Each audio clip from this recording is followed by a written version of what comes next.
اعوذ باللہ من الشیطان الرجیم بسم اللہ الرحمن الرحیم۔ 8ویں پارے کا خلاصہ۔ 8ویں پارے میں اللہ تعالیٰ نے ارشاد فرمایا، اگر ہم ان پر فرشتے اتار دیتے اور ان سے مردے بات کرنے لگتے اور ہر چیز کو ان کے سامنے لا کھڑا کر دیتے تو بھی وہ ایمان لانے والے نہیں تھے سوائے اس کے کہ اللہ چاہے۔ یہ آیت اس وقت نازل ہوئی جب مشرکین مکہ اور کفار عرب نے رسول صلی اللہ علیہ وآلہ وسلم سے مختلف طرح کی نشانیوں کو طلب کرنا شروع کیا۔ کبھی وہ کہتے کہ ہمارے اوپر فرشتے اترنے چاہیے، کبھی وہ کہتے اگر آپ سچے نبی ہیں تو ہم اپنے پروردگار کو خود اپنی آنکھوں سے دیکھنا چاہتے ہیں، اور کبھی وہ کہتے ہمارے آباء و اجداد جو اس دنیا سے چلے گئے ہیں ان کو دوبارہ زندہ کریں۔ اللہ تبارک و تعالیٰ نے رسول صلی اللہ علیہ وآلہ وسلم کو کافروں کی سرچسپ سے آگاہ کیا کہ ان کافروں کی نشانیاں طلب کرنے والی بات کوئی حق پرستی پر مبنی نہیں، بلکہ یہ تو صرف اور صرف حق سے فرار حاصل کرنے کے لیے اس قسم کے مطالبات کر رہے ہیں۔ جناب ابو بکر صدیق رضی اللہ تعالیٰ عنہ نے بغیر کسی نشانی کے اسلام کو قبول کر لیا، جبکہ مکہ کے بہت سے کافر متعدد نشانیوں کو دیکھ کر بھی مسلمان نہ ہوئے۔ اس بارے میں اللہ تعالیٰ نے یہ بھی ارشاد فرمایا کہ زمین پر رہنے والوں کی اکثریت کی پیروی کرنے سے انسان گمراہ ہو جاتا ہے۔ اس بارے میں اللہ تعالیٰ ارشاد فرماتے ہیں، جس چیز پر غیر اللہ کا نام لیا جائے اسے کھانا جائز نہیں۔ اس بارے میں اللہ تعالیٰ نے یہ بھی بتلایا کہ اللہ نے یہودیوں پر ان کی بغاوت اور سرکشی کی وجہ سے ہر ناخن والا جانور حرام کر دیا تھا، اور گائے اور بکری کی پیٹھ پر لگی چربی کے علاوہ باقی چربی کو بھی ان پر حرام کر دیا تھا۔ لیکن یہودیوں کی سرکشی کا عالم یہ تھا کہ وہ چربی بیچ کر کھانا شروع ہو گئے۔ بخاری و مسلم نے حضرت ابو ہریرہ رضی اللہ تعالیٰ عنہ سے اس روایت کو نقل کیا ہے کہ رسول کریم صلی اللہ علیہ وآلہ وسلم نے فرمایا، اللہ کی مار ہو یہود پر جب چربی ان کے لیے حرام کر دی گئی تو اسے پگھلا کر بیچ دیا اور اس کی قیمت کھا گئے۔ اس بارے میں اللہ تعالیٰ نے اولاد کے قتل کی شدید مذمت کی ہے اور کہا ہے کہ وہ لوگ گھاٹے میں ہیں جنہوں نے اپنی اولادوں کو بے وقوفی کے ساتھ قتل کر دیا اور اپنی مرضی سے اللہ تعالیٰ کے جائز کیے ہوئے رزق کو حرام کر دیا۔ اس بارے میں اللہ تعالیٰ نے یہ بھی ارشاد فرمایا، جب فصلوں کی کٹائی کا دن آئے اس دن اللہ تعالیٰ کے حق کو ادا کیا کرو۔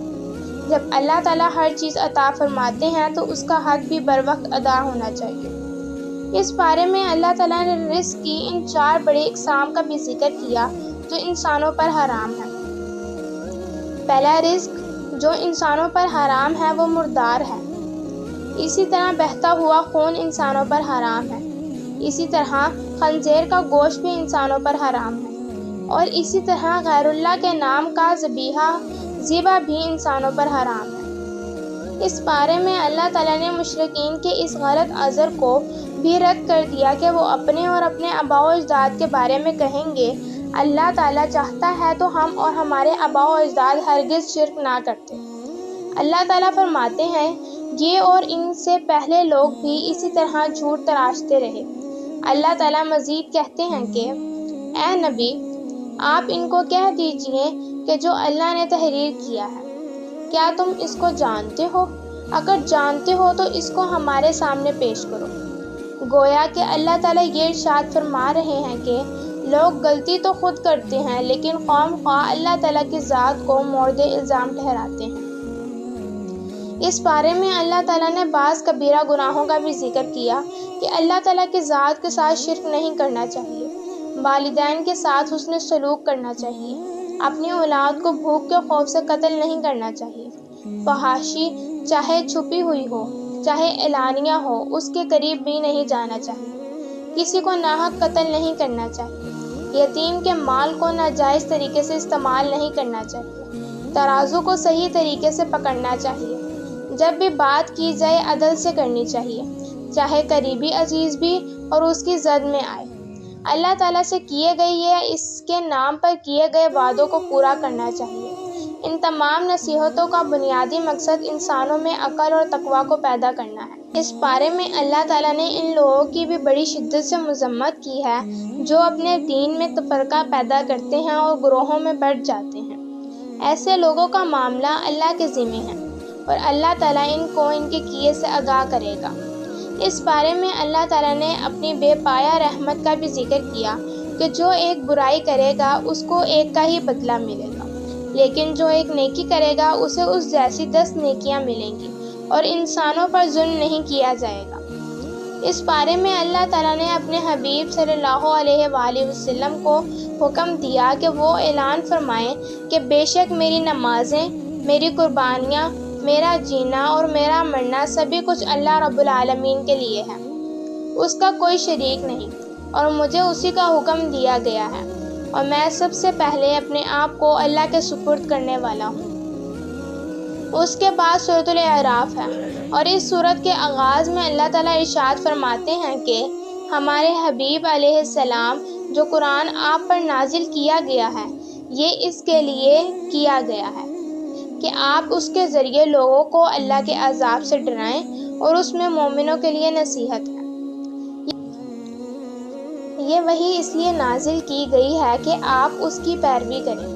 اس کے بعد اللہ تعالیٰ نے اگلی قوموں کا ذکر فرمایا کہ جب ان پر عذاب آیا تو وہ ایسی گھڑی میں نازل ہوا جب وہ قومیں سو رہی تھیں، یا رات کو اللہ کا عذاب نازل ہوا، یا دن کے وقت جب وہ قیلولہ کر رہی ہوتی تھی، یعنی اللہ کا عذاب نے انہیں غفلت میں آ پڑا۔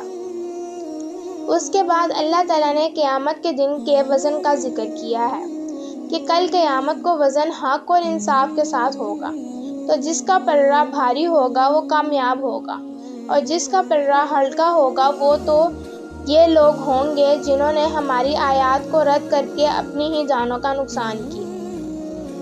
اس صورت میں اللہ تعالیٰ نے اپنے ایک بہت بڑے انعام کا بھی ذکر کیا کہ اللہ تعالیٰ نے انسانوں کو زمین پر ٹھہرایا اور ان کے لیے مختلف طرح کے پیشے بھی بنائے، اور پھر بھی کم ہی انسان ہیں جو شکر گزار ہیں۔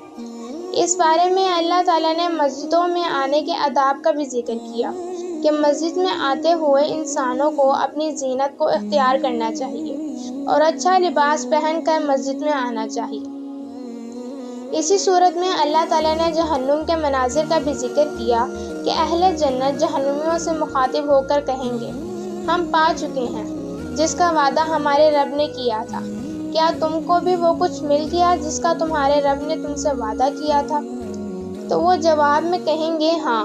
اس پر ایک پکارنے والا پکار کر کہے گا، اللہ کی لعنت ہو ظالموں پر۔ اسی طرح اہل نار جنتوں سے تقاضا کریں گے کہ جو اللہ نے ان کو پانی اور رزق عطا کیا ہے اس میں سے ان کو بھی دیا جائے، تو اہل جنت کہیں گے اللہ نے اس کھانے اور پینے کو اہل نار پر حرام کر دیا ہے۔ اللہ نے اس بارے میں اصحاب اعراف کا بھی ذکر کیا۔ اصحاب اعراف ایسے لوگ ہیں جو جہنم کے عذاب سے محفوظ ہو گئے، لیکن اعمال میں کمزوری کی وجہ سے جنت حاصل کرنے میں ناکام ہو جائیں گے۔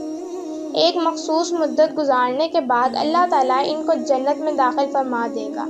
اس بارے میں اللہ تعالیٰ نے اپنے بندوں کو حکم دیا ہے کہ خوف اور طمع کے ساتھ اللہ کو پکارتے رہنا چاہیے، بے شک اللہ کی رحمت نیکوکاروں کے قریب ہے۔